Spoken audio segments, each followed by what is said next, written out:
예배드리시는 모든 분들 위해 살아계신 하나님의 은혜가 함께 하시기를 주님의 이름으로 축원합니다. 오늘은 이사야라는 사람 이야기 잠깐 해드릴게요.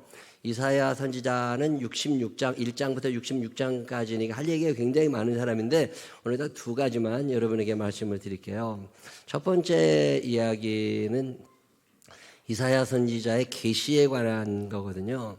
이사야라고 하는 목사님이 활동하던 시대는 지금부터 꽤 오래전, 기원전 740년, 기원전 690년, 그 사이 한 50년 동안 그때 왕이 우시야라는 왕이 있었고 그의 아들 요담, 아하스, 히스기야 이런 왕들이 나라를 다스릴 때 하나님의 말씀을 전했던 사람입니다. 나라가 편안하지 않았을 때 하나님의 말씀을 들으려는 사람조차도 없을 때 이사야가 선지자로 부름을 받아요. 슬픈 메시지를 끊임없이 전했던 사람인데 아주 중요한 얘기가 이사야 1장 1절에 나옵니다. 한번 읽어보실까요?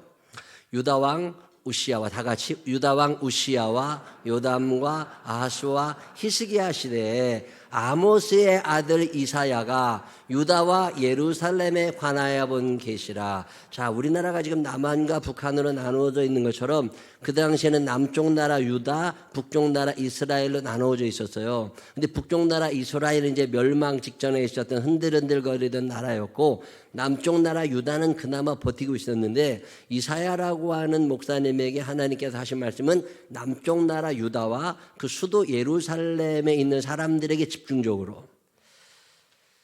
자, 1장 1절의 맨 마지막 단어를 기억하세요. 거기 보면 1장 1절 지금 여러분 읽으신 거 마지막에 뭐라고 나오냐면 이사야가 유다와 예루살렘에 관하여 본 계시라 그렇게 나와요. 이 계시라고 하는 말씀은 주목하여 본다는 뜻이거든요.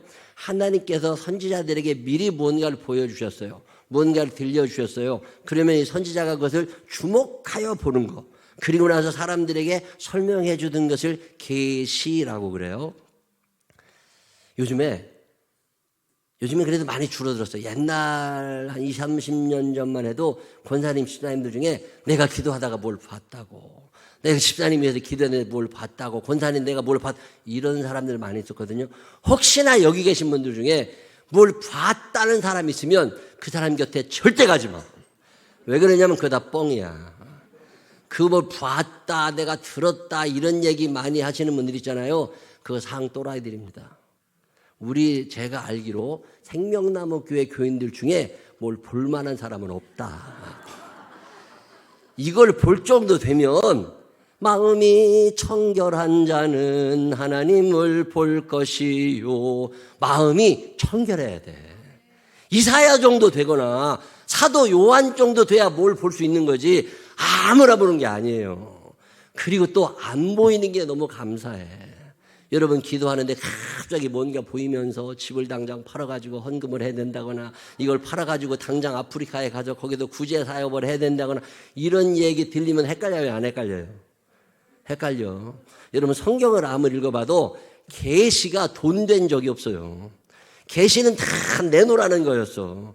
여러분들은 안 보는 게 좋아. 어련히 알아서 안 보여주실까? 보려고 애쓰지 말고 하나님 올해도 아무런 계시가 없었던 걸 너무 감사합니다.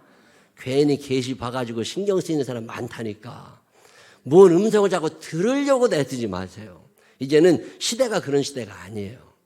제가 아는 목사님 한 분은 지옥을 봤어요.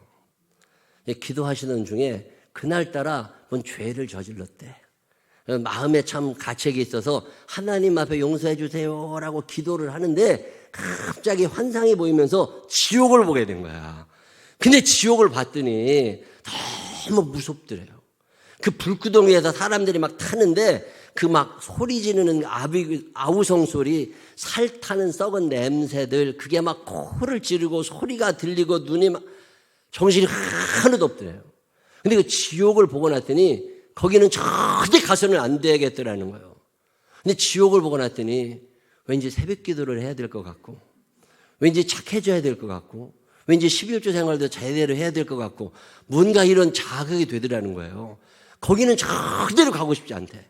그래가지고 설교가 얼마나 길어졌는지 이 목사님이 주일날 설교를 하는데 교인들을 보면 다 지옥 가게 생긴 거야. 그러니까 저 집사님 지옥 가면 안 되는데 저 권사님 지옥 가면 안 되는데 그러다 보니까 설교가 너무 길어져가지고 주일 11시 예배가 오후 2시에 끝난대요. 저는 제가 그런 거 안 보여주시는 거 너무 감사해. 뭘 자꾸 보려고 애쓰지 마라. 이 목사님이 어느 날 집에서 예배 혼자 기도하시다가 영안이 열리면서 지옥을 또 가시게 된 거예요. 그 지옥을 또 가보니까요. 집에 앉아 있을 수가 없더래요. 그래서 그냥 교회로 튀어나갔대요. 근데 교회에서 기도하셨다고 그러더라고. 여러분 집에서 밥 먹는데 갑자기 주의 음성이 들리면서 기도해라. 교회가 그러면 여러분 헷갈리잖아. 내가 뭘 잘못 봤나 잘못 들었나 이런 생각도 나겠지만 뭐 꿈 하나만 꿔도 이게 무슨 꿈인지 헷갈리시는 분이 얼마나 많아. 더러 꿈 꿨다고 저한테 이제 해석해달라 하시는 분들이 더러 있어요. 근데 안 보이는 게 감사한 거요. 보였는데 헷갈리는 게 감사한 거예요. 안 보이는 거. 여러분의 수준을 아시는 하나님께서 맞춰주심을 감사하시기를 바랍니다. 자, 그러면 우리는 계시는 없어. 근데 계시가 없는 대신에 기록된 말씀이 있는 거예요. 이 이사야 시대는 보던 시대라면 예레미야 시대는 봤고 에스겔은 봤어요. 다니엘도 봤어요. 근데 지금은 보는 시대에서 말씀의 시대, 기록된 말씀이 있다고. 이게 하나님의 말씀이 기록되어 있잖아요. 자, 그러면 그 당시 사람들은 보았고 우리는 듣고 읽고 있잖아요. 자, 그런데 이 모든 말씀이 다 하나님의 말씀인 건 맞지만 이 말씀이 내가 믿어지질 않아. 이게 나한테 부딪히지를 않아. 이 말씀 중에 내게 부딪히는 말씀들이 있어요. 이것을 뭐 레마라고도 표현하는데 이것을 좀 어려운 성경적인 표현으로는 감동이라고 표현을 해요. 그 말씀에 내 마음이 감동이 일어나는 거야.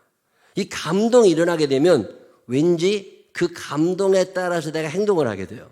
자, 계시가 있었죠. 이 계시가 말씀으로 기록이 됐지요. 이 기록된 말씀, 내게 들려지는 말씀들이 내 귀에 들어오고 내 눈에 들어와서 내 마음에서 울림이 일어나 이걸 감동이라고 그럽니다.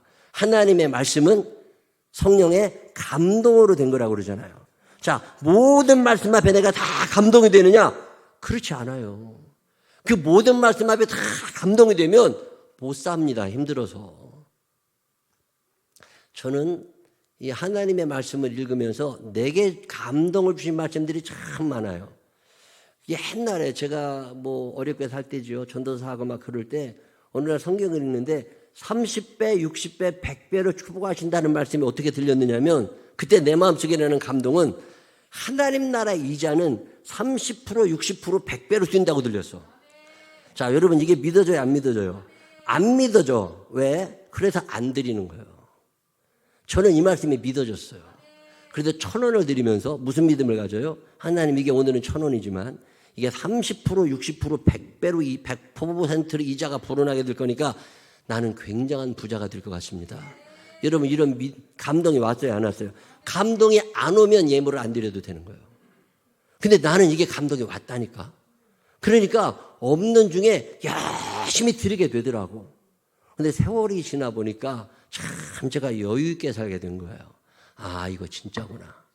2022년 한 해 동안 우리 교인들이 예물을 많이 드리셔서 얼마쯤 드리셨나 개인별 통계가 쫙 나와 있더라고요. 저 정부에서 지난주에 보여주시는데 그걸 제가 한번 봤더니 내가 랭킹 1위야. 저보다 헌금 많이 한 사람이 여기에 아무도 안 앉아 계셔. 어지간한 분들보다는 제가 동그라미 2개가 많고 어지간히 헌금 많이 하신 분들보다도 동그라미 하나가 더 많더라고. 자릿수가 달라.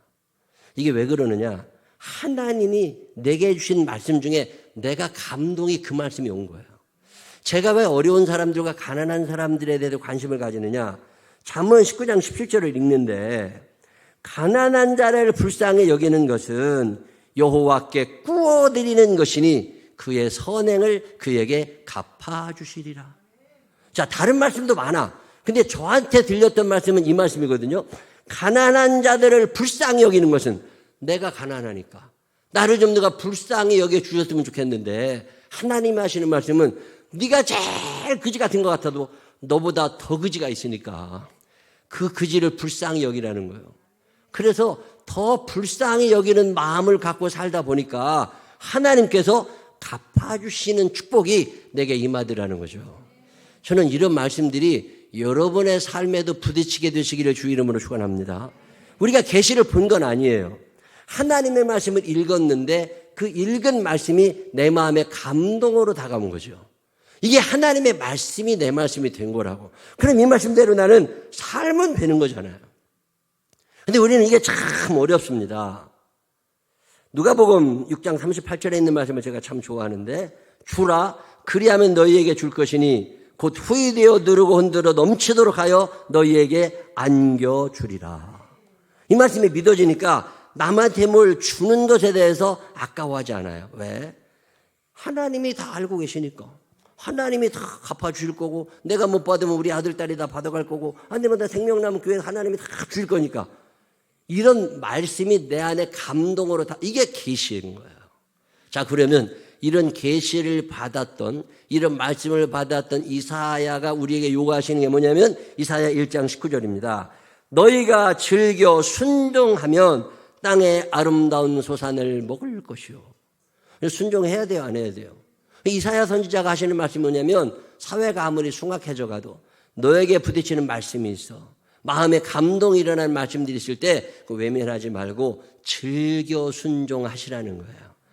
저는 11조를 굉장히 소중히 여겨요. 왜? 내 모든 소유가 하나님에게로부터 왔다고 하는 믿음이 있거든요.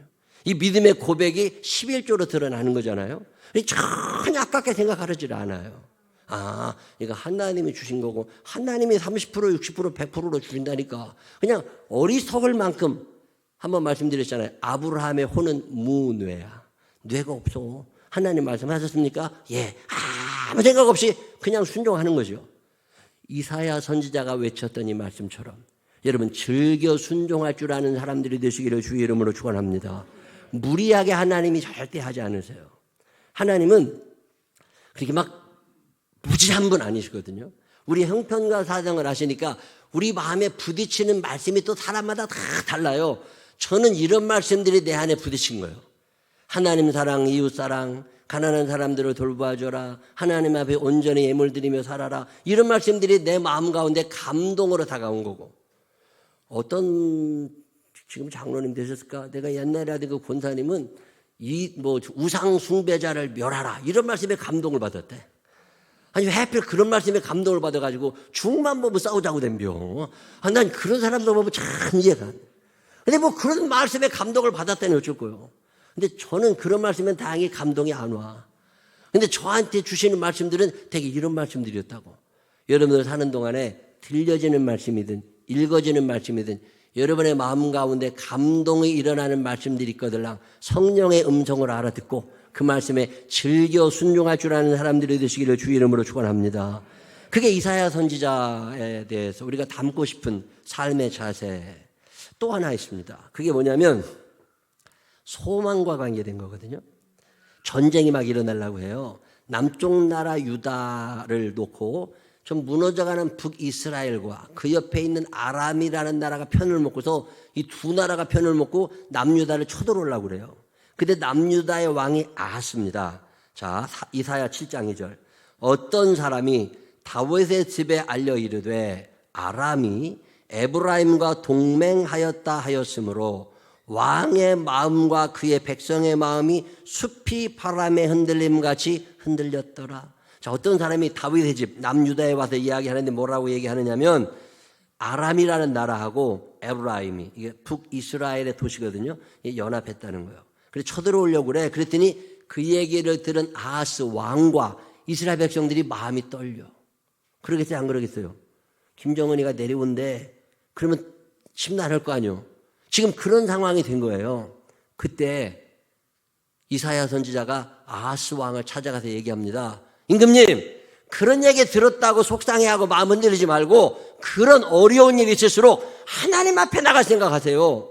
기도할 생각하시고 하나님의 뜻을 물으세요. 하나님이 반드시 이기게 해주실 겁니다. 걱정하지 마세요. 자, 7장 4절 그에게 이르되 너는 삼가며 조용하라. 르신은 아람 왕의 이름이에요. 르신과 아람 백성들과 르말리아의 아들은 북이스라엘의 왕 베가를 말합니다. 르말리아의 아들, 그들이 심히 화가 나서 내려온다 할지라도 그들은 연기나는 두 부직갱이 그루터기에 불과하니 두려워하지 말며 낙심하지 마라. 이사야 선지자가 얘기를 했어요. 오늘도 마찬가지죠. 이자가 너무 높아진다고, 양극화가 심해진다고, 코로나가 안 끝난다고, 돌아가신 분들이 점점 늘어난다고, 이게 뭐 확진자가 줄어들지 않는다고, 뭐 장사가 어쩌고 저쩌고 이런 얘기 계속 하고 노후가 어떻게 되고 뭐 이런 얘기 들리면 마음이 떨리는 게 사실이라고. 이 마음이 떨릴 때 이사야 선지자를 통해서 하시는 말씀이 쫄지 말라는 거예요. 두려워하지 말라는 거예요. 그러면 아멘! 이러면 되는데 이게 안 되는 거예요. 그리고 그냥 여전히 겁시나. 그때 이사야 선지자가 하시는 말씀이 뭐냐면, 야, 그러면 너 그냥 그러지 말고 하나님 앞에 징조를 한번 구해봐. 어떤 징조를? 일어날 수 없는 징조를 하나 구해서 하나님, 요런 일이 일어나면 내가 그거 믿겠습니다. 하나님이 이기게 해주신다는 말씀을 믿겠습니다. 그러니 징조를 구해봐 라고 얘기를 했더니 아하스 왕이 하는 말이 뭐냐면, 난 징조 구할 마음도 없습니다. 이미 다 끝난 전쟁인데 우리는 망할 수밖에 없습니다. 그때 답답하신 하나님께서 이사야 선지자를 통하여 포기하고 절망하는 아하스 왕에게 하신 말씀이 뭐냐면, 그래? 그러면 네가 징조를 구하지 않으면 내가 친히 보여줄게. 왜? 내가 너를 얼마나 사랑하는데. 너 무너지는 거 내가 원치 않아. 너 죽는 거 내가 원치 않아. 그러니 내가 너 이렇게 세워줄 거야. 그러면서 친히 보여주신다는 증거가 뭐냐면 처녀가 아기를 낳을 거라는 거예요. 처녀가 아기를 낳는다는 건 불가능하다. 그렇지만 하나님이 하시는 일이라면 가능하다. 이걸 어려운 말로 불가능한 가능성이라고 그래요. 이건 불가능한 거예요. 근데 하나님이 하시면 가능해. 지금 그래서 처녀가 잉태하여 아이를 낳는 일이 진짜 있다면 그것은 하나님이 너희와 함께 하신다는 증거가 될 거다. 그 아이, 그렇게 태어난 아이의 이름은 임마누엘. 하나님이 나와 함께 하신다고 지어라. 그로부터 세월이 2000년 지나서 마리아의 몸에서 태어나신 분 예수 그리스도. 예수 그리스도는 하나님이 우리와 함께 하신다는 증거인 줄로 믿으시기를 바랍니다. 그분이 나와 함께 하시니까 나의 대적들은 연기나는 부직갱이처럼 아무 쓸모가 없을 거니까 걱정하지 말라고. 예수님이 누구시냐? 불가능한 가능성이라고 그래요. 신이 사람이 되신다는 건 불가능해. 근데 그 불가능한 것을 가능하게 만들고 이 땅에 오신 분 예수 그리스도. 지옥 갈 수밖에 없는 죄 많은 우리들, 이 죄 많은 우리들을 천국으로 인도하신다. 내가 천국에 간다. 이건 불가능한 거라고. 근데 예수님이 이 땅에 오셔서 내 삶의 방향을 지옥에서 천국으로 바꾸어 주셨다. 이거 은혜라고 표현하지만 정확히 표현하면 불가능한 건데 가능해졌다 그 말이에요. 대부분의 사람들은 보복하고 원수를 갚고 용서하지 않고 살지만 내가 이 땅에 살면서 용서를 배우고 사랑을 배우고 이게 어떻게 가능한 거냐? 불가능한 것 같지만 나는 충분히 가능하다. 왜? 내 안에 불가능한 가능성이신 예수님이 내 안에 계시니까. 그래서 이사야 선지자가 우리에게 외치시는 음성은 뭐냐면 너희들 불가능하다고 포기하지 마.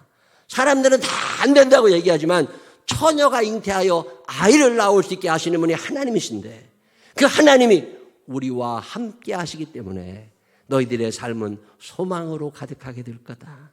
그래서 오신 분이 예수님이심을 믿으시기를 바랍니다. 이분이 오셔서 길을 가르쳐 주시고 진리를 가르쳐 주시고 생명을 우리에게 허락하여 주시고 이 예수님이 땅에 오신 날, 이 날을 성탄절이라고 그래요. 예수님을 여러분의 마음 가운데 모시어드리고 살게 되시기를 바랍니다. 그분이 나와 함께 하신다는 얘기는 뭐냐? 천지를 창조하신 하나님이 나와 함께 하신다는 증거인 거예요. 처녀가 잉태하여 아이를 낳는다는 것은 증거로 보여줍니다. 어떤 증거? 그 전능하신 하나님이 나와 함께 하신다는 증거예요. 우리 앞에 있는 대적을 우리가 이기게 될 거라고 하는 증거예요. 절망의 시대를 살고 불안한 시대를 사는 건 맞아요. 그런데 우리가 그 사람들하고 똑같이 사는 게 아닙니다. 이사야 선지자를 통하여 하나님이 약속하셨잖아요. 다 무너질지라도 내가 너는 붙잡아 줄 거다. 증거가 있어. 처녀가 잉태하여 아이를 낳게 될 거야. 진짜 그런 일이 일어나면 하나님이 너와 함께 하신다는 믿음을 가지고 살아. 그 증거로 오셨던 분이 예수님이십니다. 오늘 이 하나님이 여러분과 함께 하심을 믿으시기를 바랍니다. 이 하나님이 우리와 함께 하시면서 우리의 삶을 이 땅에서의 삶도 행복하지만 천국을 인도하실 것이라는 믿음을 가지고 절망의 시대를 소망으로 살아갈 수 있는 믿음의 사람들이 되시기를 주의 이름으로 축원합니다. 기도하겠습니다. 하나님 아버지, 예수님이 이 땅에 보내주셔서 우리와 함께 하시는 하나님을 눈으로 확인하게 하시는 애를 감사합니다.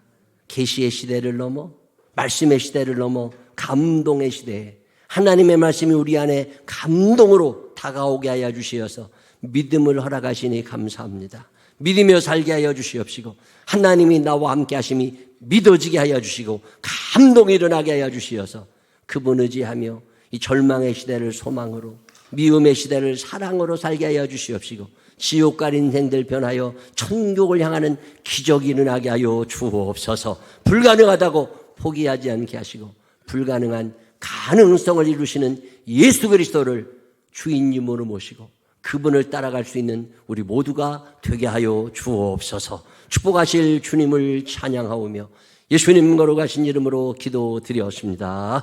아멘. 다 같이 일어서서 122장